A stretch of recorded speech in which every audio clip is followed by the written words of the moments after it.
Magandang umaga, narito na ang mga balita sa inyong PRTV Newsbreak. Ngayong araw ang deadline para sa pagsusumite ng pre-trial brief ng prosekusyon at depensa sa Senate Impeachment Court bilang paghahanda sa pre-trial conference sa June 18.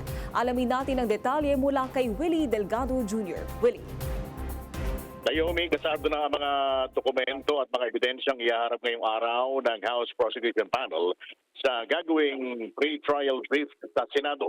Ito ang unang phase ng impeachment trial ni Vice President Sara Duterte kung saan magsusumite ng listahan ang Prosecution Panel ng mga ebidensyang kanilang ihaharap laban sa Vice Presidente. Posibleng makasama na rin dito ang listahan ng mga tatayong testigo ng House Prosecution Panel.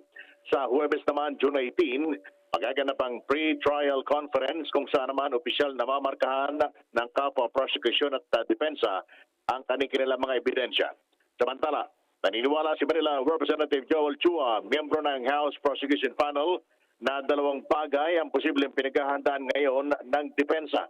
Una rito ang pagpapadismiss ng impeachment case ni Vice President Sara Duterte bago pa man magsimula ang formal na paglitis at kung hindi man ito makalusot ang ganitong klaseng ideya ng depensa, babahain naman ng kabi-kabilang technical objection ang mismong hearing sa impeachment court.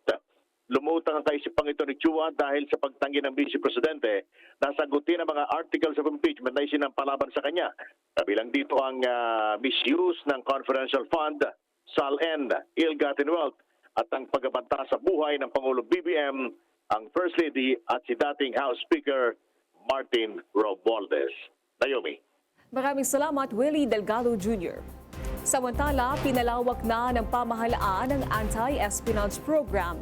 Bukod sa Armed Forces of the Philippines at Department of National Defense, sakop na ngayon ang iba pang ahensya ng gobyerno.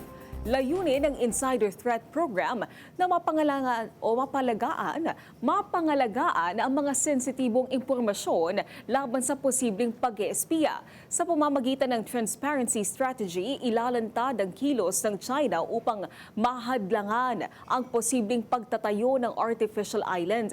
Nagbabala naman ang mga eksperto na posibleng maulit ang nangyari sa ibang reef na ginagawang artificial island at base militar. Pinag-aaralan ng Pilipinas kung paano mapipigil ang paglala ng sitwasyon habang pinapangalagaan ang soberanya ng bansa.